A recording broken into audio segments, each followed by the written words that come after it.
ada Allah yang lain selain Engkau, Allah Immanuel, yang berjanji bahwa Engkau akan menyertai kami senantiasa sampai akhir zaman. Terima kasih Tuhan. Bahkan sampai hari ini, detik ini, Tuhan tetap sertai kami. Sertai kami dalam pemberitaan firman-Mu Tuhan.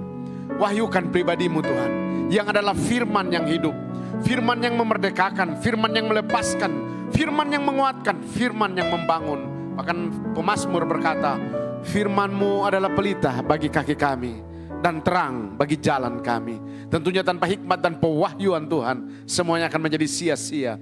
Tapi ketika diwahyukan buat kami, itu akan memberikan kekuatan baru buat kami. Terima kasih untuk firman-Mu. Kami sambut dengan ucapan syukur dalam nama Yesus. Haleluya. Sama-sama katakan amin. Silakan duduk saudara-saudara. Shalom. Haleluya. Saudara bersemangat. Amin. Saya hari ini, sore hari ini, saya akan membahas, padahal saya sudah siapkan sebenarnya poin-poin yang akan saya bahas. Beberapa waktu yang lalu saya diminta ada tema di dalam pemberitaan firman Tuhan. Yang pertama saya sudah bahas tadi pagi jam 8, kemudian hari ini saya seharusnya membahas tentang kebiasaan, habit. Tapi dari tadi saya mau belajar taat sama Tuhan. Dari tadi ada hal-hal yang saya pikir ini sangat penting untuk saya sampaikan buat saudara. Karena biasanya sore ini banyak orang-orang yang muda. Kita semua masih muda, amin. Kita punya semangat muda. Saya akan membahas kitab paling terakhir dari perjanjian lama dan pertama di perjanjian baru. Mereka cuma berdampingan sedikit. Mereka berdampingan dan itu dimulai dari kitab Maleakhi pasal yang keempat, ayat yang kelima dan keenam. Kenapa saya mau bilang ini buat saudara ini sangat penting? Karena gini, saudara kalau mau terlibat di dalam pelayanan, kalau tidak pulih pelayanan ini, maka kita punya itu pelayanan yang keropos, pelayanan yang nggak kuat secara mendasar. Mazmur bilang kalau dasar-dasar itu ya dihancurkan, apa yang harus dibuat oleh orang benar? Mendengar dan melakukan, Alkitab berkata dalam kitab Matius pasal yang kelima, itu adalah dasar dari setiap orang-orang percaya. Mereka sama seperti orang-orang yang mendirikan rumahnya di atas batu. Nah, di dalam kitab Maleakhi pasal keempat ayat yang kelima enam, karena kitab Maleakhi ini begini, saya belum perkenalkan nama saya. Sudah tahu nama saya kan? Tidak perlu diperkenalkan kan? Saya jadi ingat, tak kenal maka tak sayang. Sekali lagi, nama saya Judi Maloring. Saya orang Manado yang tinggal di Gading Serpong dari 2019. Saya tinggal di Gading Serpong, walaupun Jakarta bukan sebuah tempat, bukan sebuah kota yang baru saja saya datangi 2019. Karena dari 2006 saya bolak-balik dari Manado melayani tubuh Kristus yang ada di kota ini. Nah itu saya. Nah sekarang kita mau masuk di ayat firman Tuhan. Maleakhi adalah kitab paling terakhir dari seluruh rangkaian perjanjian lama.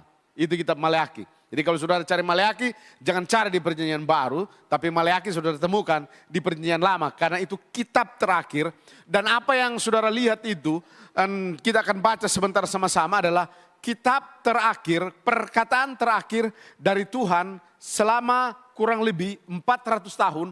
Tuhan tidak bicara kepada bangsa Israel. Menurut ahli-ahli teologi ya, Tuhan tidak bicara antara perjanjian lama dan perjanjian baru itu ada rentang waktu yang sangat lama. Di mana kurang lebih 400 tahun Tuhan tidak bicara sama orang Israel. Lama ya. Maleakhi 4 ayat 56, mari kita baca sama-sama. Sesungguhnya aku akan mengutus Nabi Elia kepadamu menjelang datangnya hari Tuhan yang apa? Besar dan dahsyat itu. Ayat yang ke-6. Maka ia akan membuat hati bapak-bapak berbalik kepada anak-anaknya dan hati anak-anak kepada bapak-bapaknya supaya jangan aku datang memukul bumi sehingga musnah. Jangan aku datang memukul bumi, Alkitab bilang, dengan kutuk yang besar. Ini pesan Tuhan terakhir, kemudian Tuhan tidak bicara sama bangsa Israel selama 400 tahun. Saudara mesti tahu bahwa pesan terakhir itu pesan yang sangat penting. Ya kan? Biasanya kalau ada dalam satu keluarga, kalau mau meninggal, semua dekat mau meninggal, opa, oma, atau siapapun itu. Anaknya mau di ujung dunia manapun, ya dia akan berusaha datang. Karena ada akong mau pesan-pesan terakhir. Ya kan? Jadi pesan terakhir itu pesan yang sangat penting. Sayang kita tuh enggak menonton film itu sampai terakhir. Makanya salah-salah buat kesimpulan. Makanya kalau menonton, melihat, saya bilang tadi khotbah di siang, bahwa perlu tahu narasi Alkitab itu, melihat, nonton film itu dari awal sampai akhir. Jangan terakhir nggak nonton, karena itu penting. Ada banyak kesimpulan di situ. Tahukah saudara bahwa Maleakhi ini sekali lagi adalah perkataan Tuhan terakhir dan pesan Tuhan terakhir kepada bangsa Israel. Karena ini berurusan dengan kepentingan saudara dan saya. Di akhir zaman ini dia bilang dia akan mengutus Nabi Elia kepadamu. Menjelang datangnya hari Tuhan yang besar dan dahsyat itu. Maka ia akan membuat hati bapak-bapak berbalik kepada anak-anak. Dan hati anak-anak kembali kepada bapak-bapak. Supaya jangan aku datang memukul bumi dengan kutuk yang besar. Karena ternyata begini, serangan kerajaan kegelapan itu selalu menyerang keluarga. Serangan kerajaan kegelapan selalu menyerang hubungan. Dan hubungan yang paling dekat adalah hubungan bapa dengan anak. Karena ketika hubungan bapa dengan anak rusak, maka menghasilkan generasi pemberontak. Akan ada kutuk di situ. Sudah tidak main-main. Makanya kalau kita tidak sentuh pelayanan ini, kita tuh keropos. Kita kadang pelayanan sudah bagus, sudah kelihatan keren, bagus sekali. Tapi tiba-tiba kita lihat banyak generasi jatuh. Banyak bertumbangan dalam perjalanan kehidupan. Disebabkan apa? Karena dasar kita tuh tidak kuat. Makanya Tuhan sudah ingatkan buat kita. Mulai dari Maleakhi 4 ayat 5-6. Bahwa kalau hubungan bapa dengan anak rusak, maka akan menghasilkan generasi yang memberontak. Aku akan datang dengan kutuk yang besar. Nah, kenapa ini sangat penting? Karena di dalam kitab Lukas pasal yang pertama ayat 16 dan 17. Selama kurang lebih 400 tahun Tuhan tidak bicara. Kemudian orang yang pertama kali Tuhan ajak bicara. Seorang yang bernama Zakaria. Siapa itu Zakaria? Papanya Yohanes Pembaptis. Siapa dia? Dia seorang imam yang mempersembahkan setiap tahun persembahan di bait suci. Kemudian ini tahun itu ada menjadi tahun di mana dia harus bertugas. Tahukah saudara? Pesan yang disampaikan Tuhan kepada Zakaria. Pesan yang pertama di dalam kitab Maleakhi pasal yang pertama, pasal 4 ayat 5 dan 6. Coba lihat apa yang disampaikan Tuhan kepada Zakaria di dalam kitab Lukas pasal yang pertama ayat 16 dan 17. Tentang pelayanan Yohanes Pembaptis bahwa ia akan berjalan mendahului Tuhan dalam roh dan kuasa Elia untuk memulihkan hati bapak-bapak kembali kepada anak-anak. Dan hati orang-orang durhaka kepada pikiran orang-orang benar. Dengan demikian menyiapkan sebuah umat Tuhan yang layak bagi Tuhan. Pesan yang sama. Tuhan kita bukan Tuhan pelupa. Dia ingat pesannya beberapa ratus tahun yang lalu. Dia ulang lagi bahwa ada sebuah pelayanan yang dibawa oleh pelayanan Yohanes Pembaptis. Namanya ini, dia akan datang dengan spirit Elia untuk memulihkan hati bapak-bapak kembali kepada anak-anak. Dan hati orang-orang durhaka kepada pikiran orang benar. Dengan demikian menyiapkan sebuah umat Tuhan yang layak bagi Tuhan. Wow. Tuhan kita bukan Tuhan pelupa. Yang kedua yang saya mau sampaikan. Kalau ini hal yang dia ulang lagi di perjanjian baru. Di orang yang pertama yang bernama Zakaria. Berarti ini pesan penting. Halo? Ini pesan penting. Gereja Tuhan, umat Tuhan. Berapapun saudara ada di sini, saudara harus menangkap pesan ini. Karena ini adalah pesan penting. Coba lihat, kalau saudara buka dalam kitab Lukas pasal yang pertama ayat yang ke-17 tadi, bisakah ditampilkan? Lukas pasal yang pertama ayat 17 kira-kira sebelum ditampilkan, kira-kira berbunyi begini. Bahwa dia akan berjalan mendahului Tuhan dalam roh dan kuasa Elia untuk memulihkan hati bapak-bapak kembali kepada anak-anak. Dan hati orang-orang durhaka kepada pikiran orang benar. Coba lihat, kalau dalam kitab Maleakhi 4 ayat 5-6, ya kan? Di dalam kitab Maleakhi 4 ayat 5-6, aku akan memulihkan hati bapak-bapak kembali kepada anak-anak. Hati anak-anak kembali kepada bapak-bapak. Tetapi kalau dalam Lukas pasal yang pertama ayat yang ke-17. Aku akan memulihkan hati bapak-bapak kembali kepada anak-anak. Ada perubahan di situ. Apa di situ dibilang? Hati orang-orang durhaka kepada pikiran orang-orang benar. Hati orang-orang durhaka kepada pikiran orang benar. Kitab Lukas sudah menjelaskan begini.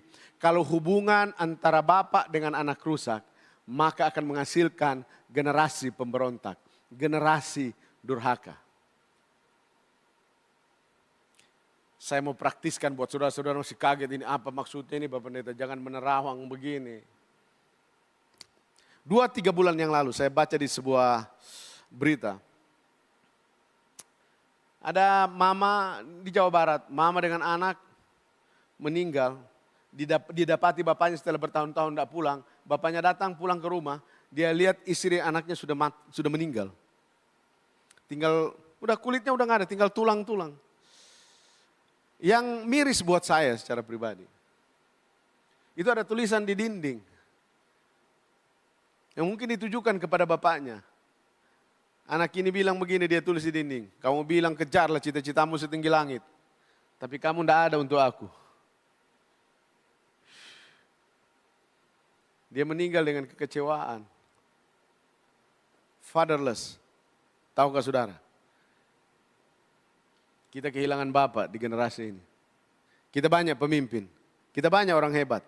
Tapi kita kehilangan bapak. Makanya dalam kitab Yohanes 14 ayat 6-7. Ketika Yesus berkata aku akan pergi kepada Bapa. Tahukah saudara? Filipus bilang, tunjukkan Bapa itu kepada kami. Itu sudah cukup buat kami. Masalah generasi adalah ketiadaan Bapa.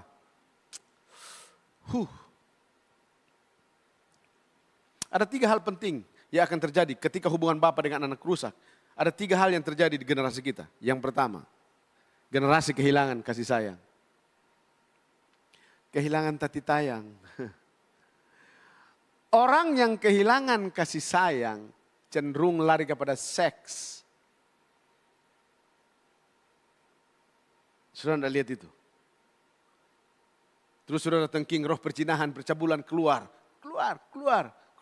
Dia keluar kemudian minggu depan dia balik lagi. Karena pelayanan kita cuman babat daun bukan cabut akar. Kalau mau babat daun minggu ini hilang, bulan depan dia muncul lagi. Tapi kalau cabut akar, cabut sampai akar-akarnya. Tahukah saudara bahwa kita sedang berbicara tentang hal yang sangat mendasar sekali. Bahwa ketika seseorang kehilangan figur bapa di dalam rumah, maka yang terjadi adalah dia kehilangan kasih sayang. Dan sekali lagi, orang yang kehilangan kasih sayang cenderung lari dalam masalah-masalah seks. Jadi piala bergilir, habis sama si John, dia pindah sama si Johnny, kemudian sama si Brev, habis sama si Brev, dia pindah. Gampang sekali jatuh cinta. Baru disenyumin dia langsung bilang, kayaknya dia sayang, dia cinta sama saya. Ih, lebay. Belum tentu. Hei, kita sedang lihat di generasi. Saya puluhan tahun melayani pelayanan generasi. Saya duduk lebih banyak dengan anak-anak muda. Sampai hari ini saya duduk bersama-sama dengan mereka. Saya ngobrol dengan mereka. Masalah yang sedang terjadi, nah itu sedang terjadi di depan mata. Saya mendengar dalam sebuah gereja yang sangat besar. Karena hal ini tidak dipulihkan 20 tahun kemudian. Menghasilkan generasi. Mereka sudah berkeluarga. Tapi mereka masih terlibat dalam masalah seks. Dan itu bukan seks laki-laki dengan perempuan. Laki-laki dengan laki-laki. Perempuan dengan perempuan. Oh. Saudara pikir masalahnya di mana? Tanpa Bapa. Makanya kitab Maleakhi 4 ayat 5 dan 6. Lukas 1 diulang lagi dalam ayat 16 dan 17.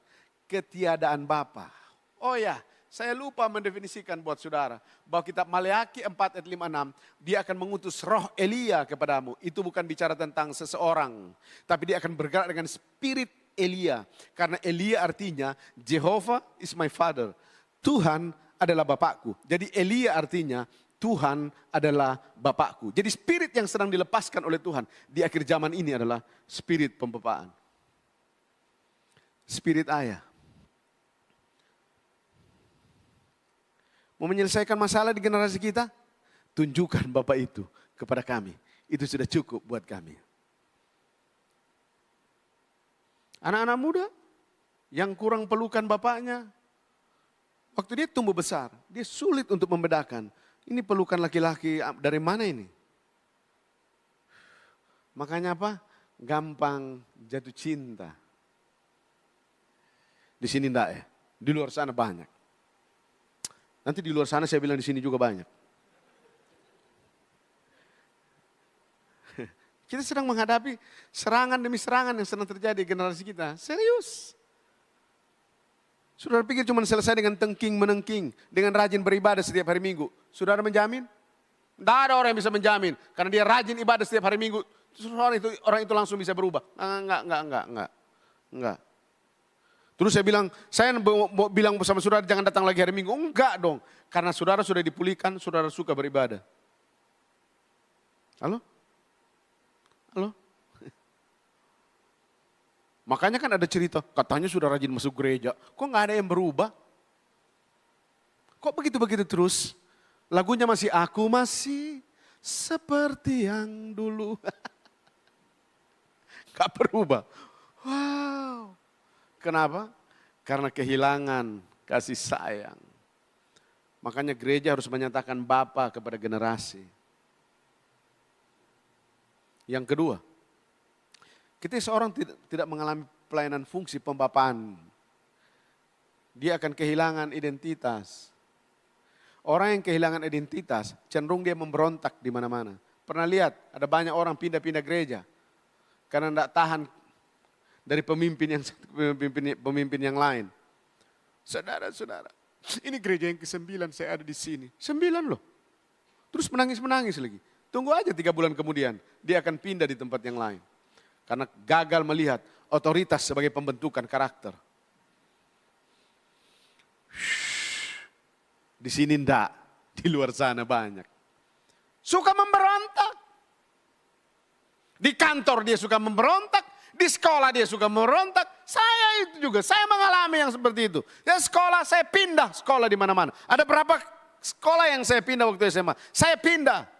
Makanya sampai kepala sekolah bilang, jangan seperti Yudi, dia itu pria kesana kemari. Habis sekolah sini, pindah sekolah sini, bikin pemberontakan, bikin masalah. Setiap kali dia ada di sekolah ini, pasti ada masalah. Makanya di sekolah saya, yang datang itu bukan guru BP, guru itu. Yang datang langsung polisi dengan tentara datang di sekolah. Urus saya, bandingkan sudah. Suka berontak di mana-mana.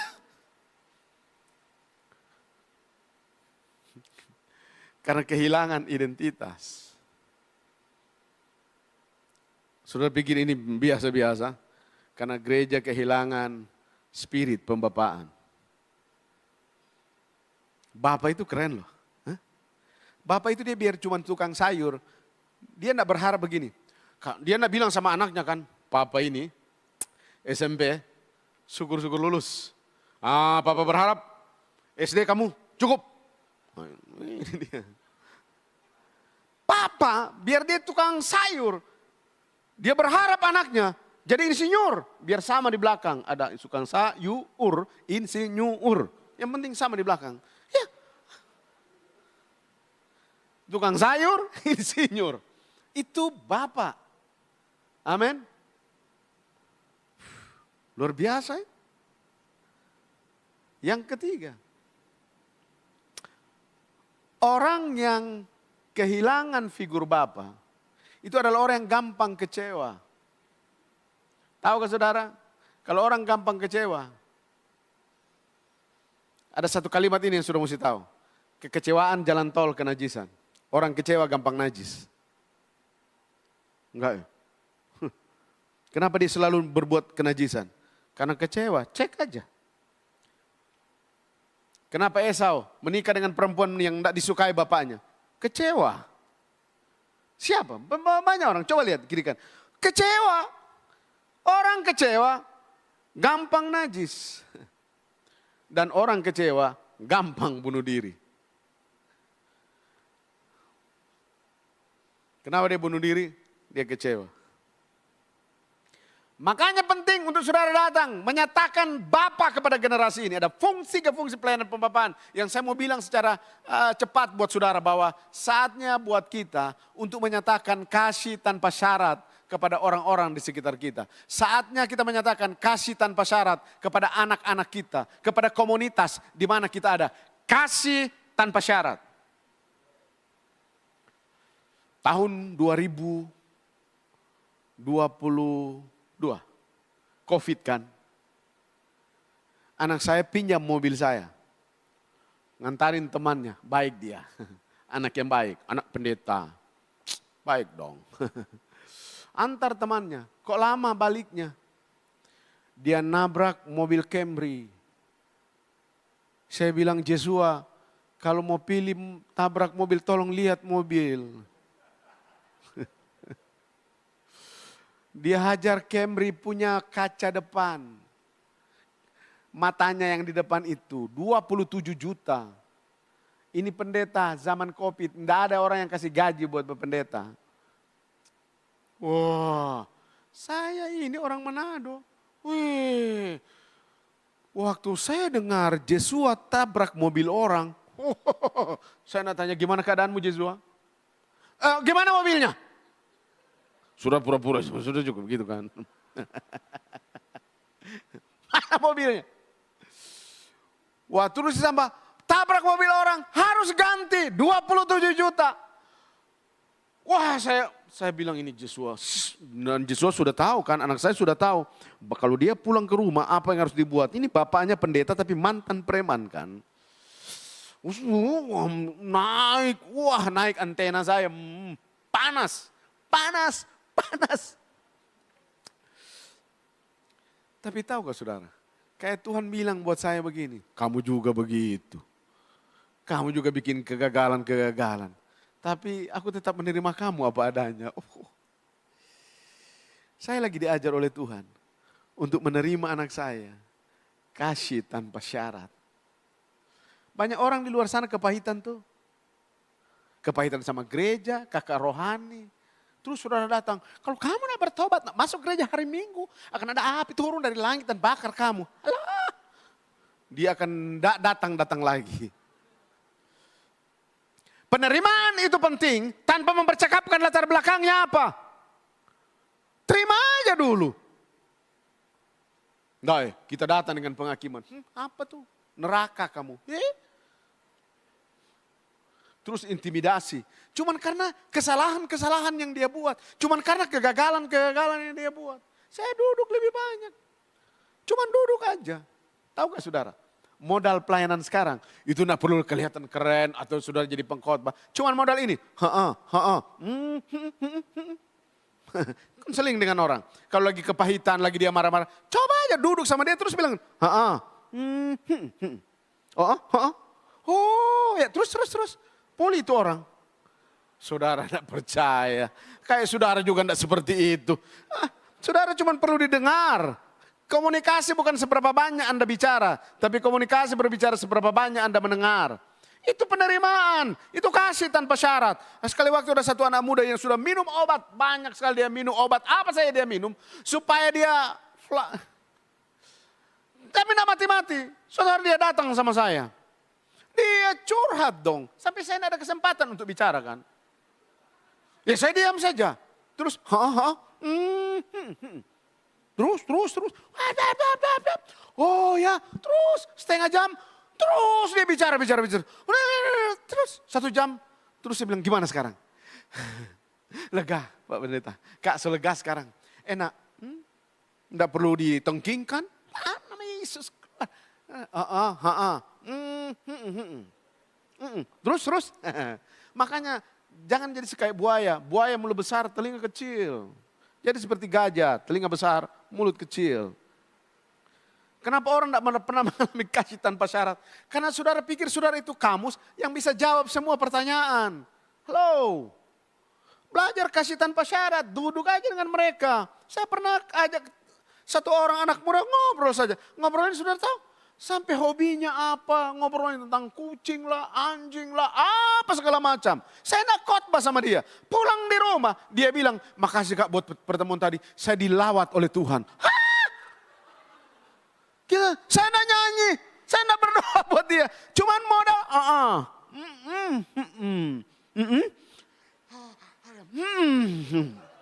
Ya. Amin. Coba praktekkan itu. Powerful. Itu belajar. Gini loh, kita tidak datang dengan penghakiman. Kita tidak datang, kita belajar mengasihi tanpa syarat. Terima orangnya dulu. Kita langsung alergi ketika dia bikin salah. Enggak lah, Yesus sahabat siapa? Sahabat orang berdosa. Amin. Pendekatan Yesus selalu di meja makan. Karena memang saya ini juga orang yang berani mati takut lapar. Pendekatan Yesus meja makan. Saudara mau bilang duniawi. Sembarang itu rohani. Yesus lakukan itu. Mau tahu ayatnya? Wahyu 3 ayat 20. Coba lihat. Wahyu 3 ayat 20. Nah kayaknya kita mesti lihat itu. Buka ya. Supaya saudara nak bilang begini. Duniawi itu. Kedagingan. Siapa bilang kedagingan? Saudara terlalu Kristen sekali. Lihat, aku berdiri di muka pintu dan mengetok. Shalom, sepada. Yesus begitu kan? Shalom, sepada. Siapa di dalam? Mantap. Jikalau ada orang yang mendengar suaraku dan membukakan pintu, aku akan masuk mendapatkannya, ketemu dengan dia. Halo, shalom, gimana? Sehat? Sehat Yesus. Gimana kabar? Sehat? Sehat. Dan aku akan Apa? Makan bersama-sama. Makan berarti tanda persetujuan. Makan tanda fellowship. Jangan membangun acara makan bersama kayak di Manado. Hasilnya kolesterol, asam urat, darah tinggi. Tetapi bangun hubungan melalui makan bersama. Sedap. Saudara mau bilang ini kedagingan. Yesus, shalom, sepada. Kemudian ada yang buka pintu. Yesus, masuk. Yesus masuk dan makan bersama-sama. Dengar baik-baik, prinsip orang Yahudi itu, makan artinya saya setuju dengan kamu. Kita paksa-paksa orang setuju dengan keyakinan kita. Waktu orang tidak setuju kita marah. Enggak apa-apa, duduk ngobrol, bicara dengan dia. Sambil ngopi sebentar, kurangi gula, kurangi susunya. Kopi pahit maksudnya. Ngobrol, bicara saja, bangun jembatannya, baru tembak orangnya. Kita sudah tembak, gak ada jembatan yang terbangun, marahlah. Coba kamu langsung khotbah sama orang Batak, bertobat kamu, ditempeleng pasti. Coba aja. Dia bilang, kamu bicara firman Tuhan buat saya. Saya dari zaman kecil, waktu saya di perut, saya sudah Kristen. Kamu baru bertobat sembarang, coba aja khotbahin mereka. Tapi coba bangun jembatan dulu. Bangun hubungan dulu. Shalom, apa kabar? Fellowship dulu. Baru kita bicara dengan dia. Saya sedang berbicara hal praktis. Karena ini paling banyak saya lihat anak-anak muda. Praktis sekali kita bisa melayani generasi. Itu sebenarnya pelayanan pembapaan itu praktis-praktis seperti itu. Ya. Karena menjadi bapak itu tidak harus keren, tidak harus mesti kelihatan hebat. Kadang bapak itu berhutang demi anaknya. Supaya anaknya selesai kuliah itu bapak tuh. Makanya nilai utama dari seorang bapak adalah berkorban. Apa itu berkorban? Segala sesuatu yang kamu lakukan tanpa pamrih. Jarang ada di gereja sekarang ya. Anak-anak rohani saya selalu bilang, kak saya tuh pelayanan tuh. Saya pelayanan di mana-mana. Saya pakai hati. Tapi digoyang-goyang. Pelayanan saya pakai hati. Bagaimana pelayanan pakai hati begini? Apa-apa uang. Tanpa pamrih. Itu berkorban namanya.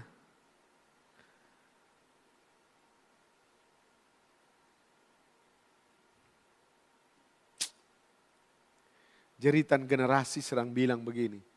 Tunjukkan Bapa itu kepada kami. Itu sudah cukup buat kami. Di satu sisi gereja banyak orang-orang hebat, banyak pemimpin-pemimpin. Ingat, pemimpin cuma memanfaatkan potensimu, tapi Bapak memberdayakan potensimu. Bapak dia enggak rasa tersaingi waktu dia lihat anak-anaknya pintar, enggak. Dia bangga dan dia cerita di mana-mana. Kamu tahu anak saya? Kamu tahu? anak saya itu begini, begini, begini. Walaupun di hadapan anak dia tidak bicara-bicara banyak sih. Tapi di orang-orang dia suka tahu semua. Jangan kasih tahu ya, cuman kamu yang saya kasih tahu tentang anak saya. Tapi 100 orang dia sudah kasih tahu. Itu kebanggaan. Itu bangga loh. Amin. Gitu juga seperti itu. Layani orang, saya bangga sama kamu. Walaupun memang begini. Namanya pembapaan, itu prosesnya lama. Orang lebih suka tuh, pemuritan saya sudah berpikir cuma 1-2 tahun. 10 tahun kemudian. 15 tahun kemudian. Tiba-tiba tuh orang telepon, Kak saya ini yang dimuridkan dulu, kita mentoring, kita bersama-sama tuh Kak. 15 tahun kemudian, hah kamu jadi begini, jadi bagus juga akhirnya. 15 tahun kemudian. Shalom Kak Yudi, saya ada di sini. Oh ya, kamu lagi ngapain? Pemuritan Kak Yudi. 20 tahun kemudian. Lama amat. Pak Ahmad saja nggak lama seperti ini. Kita sekarang cuma suka instan.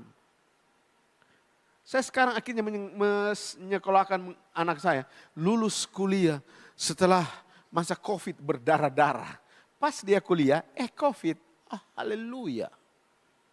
Luluslah dia, selesai dia. Saudara pikir, itu berat. Berdarah-darah itu.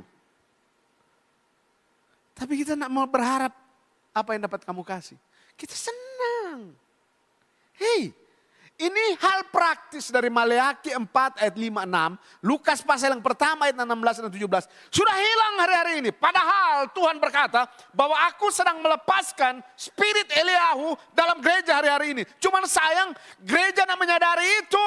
Gereja cuma sibuk dengan kegiatannya. Gereja cuma sibuk dengan acaranya. Tapi kehilangan esensi bahwa generasi hari ini adalah generasi yang kehilangan Bapa.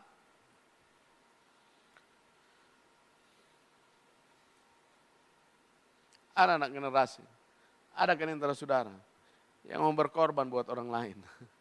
Karena berkorban adalah apa saja yang kamu lakukan tanpa pamrih.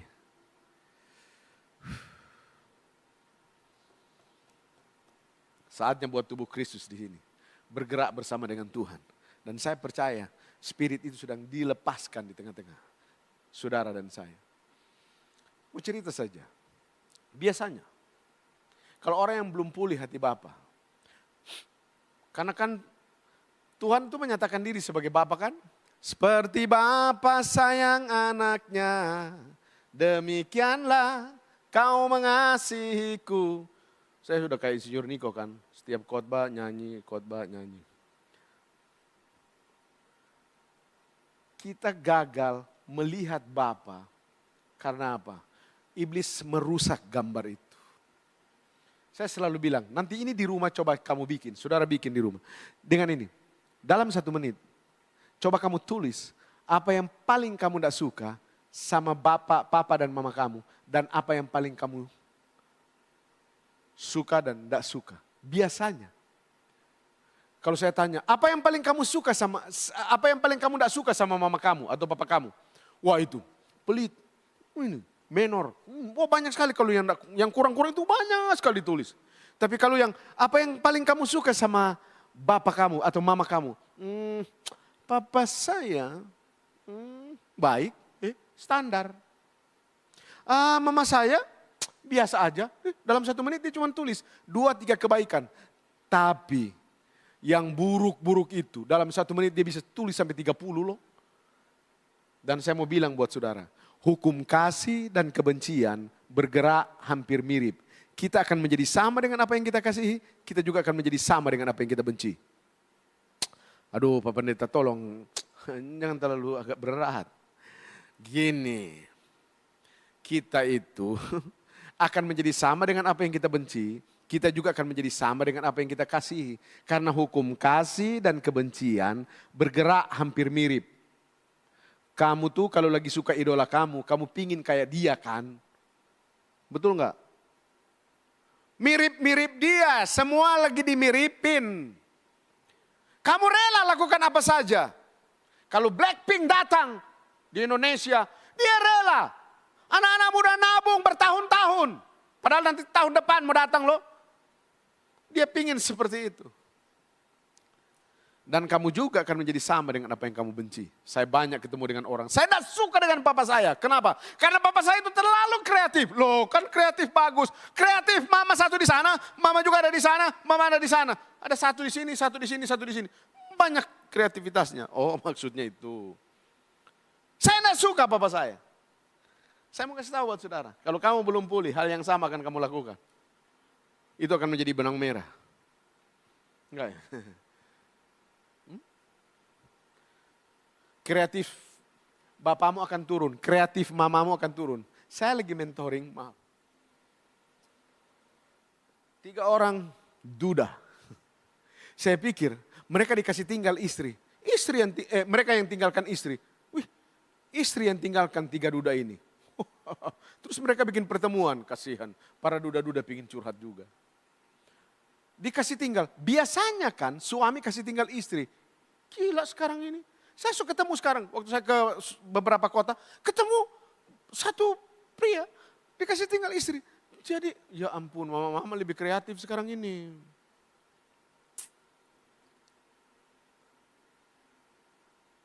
Kalau kamu tidak suka mama kamu, tahu kan? Dia akan turun sama kamu. Makanya saya bilang, hukum kasih dan kebencian bergerak hampir mirip. Sudah tahu spirit ini saya bergerak kemana? Bergerak dalam gereja. Saya sedang bilang, saudara, jangan bilang ke yang lain. Buat kita aja ya. Kita aja. Makanya enggak apa-apa kita beberapa ini. Jangan bilang ke yang lain. Ini sedang bergerak di dalam gereja. Kalau di sini enggak. Kayaknya gereja yang lain. Nanti di gereja sana saya bilang. Banyak di sini. Yes. Karena berita ini bukan berita yang main-main. Dia tetap ada.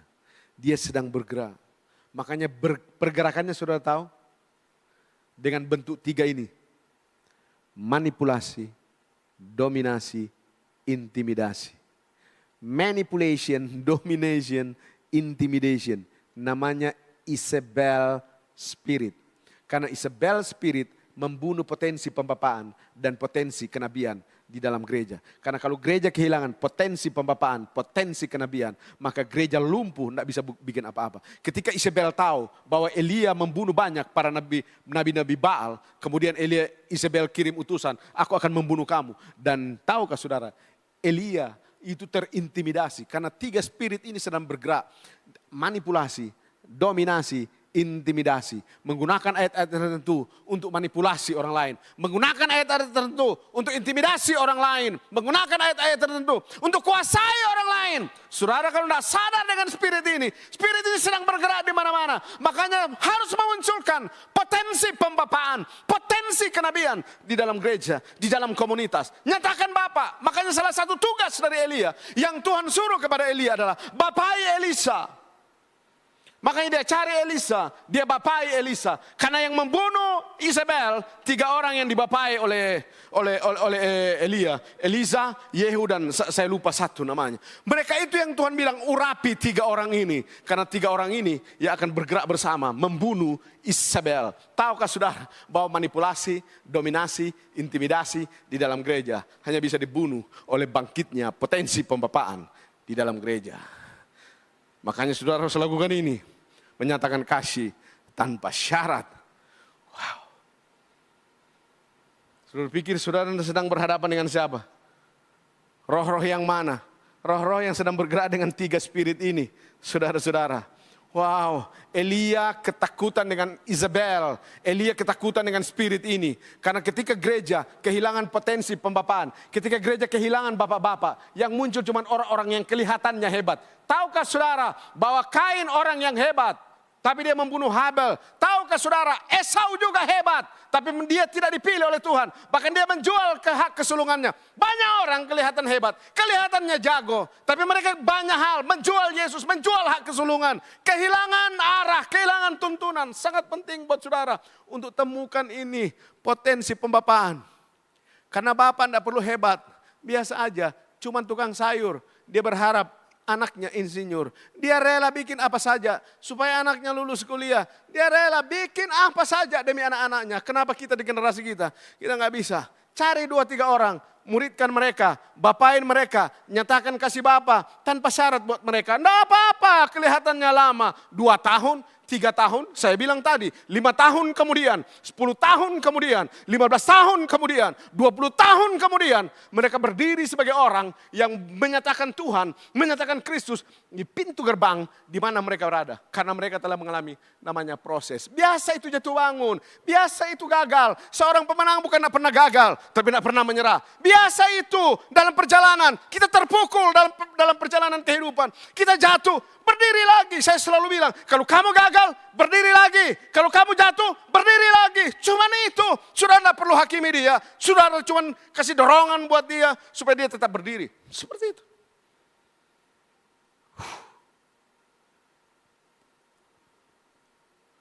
Saya tidak mengajak saudara supaya saudara kompromi dengan dosa. Enggak.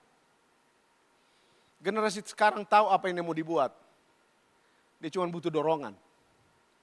Dia butuh kasih sayang. Nah apa-apa. Sahabat di sini tidak pernah gagal. Menurut penelitian, Pastor Edi Leo pernah berkata bahwa setiap hari orang percaya itu 14 kali bikin kesalahan. 14 kali. Rata-rata 14 kali. Terus kamu bilang paling rohani di antara orang lain. Kamu bilang kamu lebih hebat karena sudah kamu ada di gereja setiap hari Minggu. Halo, kita selalu buat kesalahan. Sadar apa tidak sadar. Kita lakukan itu. Makanya fokus kita pada kebenaran. Di luar sana banyak orang terpukul kalah. Makanya seorang ahli perang bilang, lebih bagus kamu berdarah-darah dalam pemuritan daripada kamu berdarah-darah dalam pertempuran. Lebih baik kamu berdarah-darah pada waktu latihan daripada kamu berdarah-darah dalam pertempuran. Sebab kalau kamu berdarah dalam pertempuran, itu kematian. Tapi kalau kamu berdarah pada waktu latihan, itu bagus buat kamu. Nah apa-apa, kadang kita terpukul kalah kan. Kadang kita mundur beberapa langkah. Tapi oleh anugerah Tuhan, dia kasih kuat kita, dia kasih kemampuan buat kita. Dan dia bilang, nak, bagus. Bangkit lagi, anakku. I am with you always. Dimanapun kamu berada, Allah Immanuel yang saudara nyanyikan tadi, dia akan menyertai saudara. Karena Immanuel artinya dimanapun saudara berada, Tuhan sertai saudara. Dia tolong saudara. Karena saudara gagal bukan berarti dia meninggalkan saudara. Enggak. Kalaupun saudara bikin kesalahan, itu bukan berarti dia menjauh daripada saudara. Dia tetap ada dengan saudara. Dalam setiap musim kehidupanmu, dia tetap bersama-sama dengan saudara.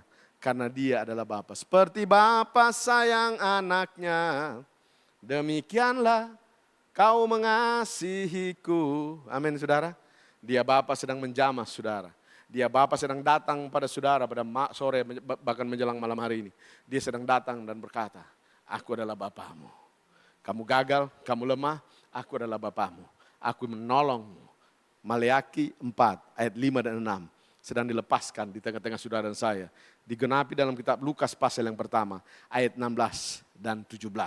Bahwa aku akan memulihkan hati bapak-bapak kembali kepada anak-anaknya. Dan hati orang-orang durhaka kepada pikiran orang benar. Dengan demikian menyiapkan sebuah umat Tuhan yang layak bagi Tuhan. God bless you. Tuhan memberkati saudara. Mari kita berdoa. Terima kasih untuk kebenaran-Mu yang telah dilepaskan di tengah-tengah kami. Dalam segala keterbatasan hamba-Mu. Tapi kami percaya ada Tuhan yang tidak terbatas. Yang terus berbicara. Buat kebenaran ini terus menggema di dalam roh kami. Menggema di dalam hati dan pikiran kami. Terus beracara dalam kehidupan kami. Sampai betul-betul kami mengalami kebenaran demi kebenaran-Mu Tuhan. Terima kasih untuk pesan firman Tuhan. Di dalam kitab Maleaki pasal yang keempat ayat yang kelima dan 6. Dan Lukas pasal yang pertama ayat 16 dan 17 ini. Untuk umat-umat Tuhan, jemaat-jemaat Tuhan yang ada di tempat ini. Bagimulah segala kemuliaan kekal untuk selama-lamanya. Demi nama Yesus kami berdoa. Haleluya. Amin. Tuhan memberkati.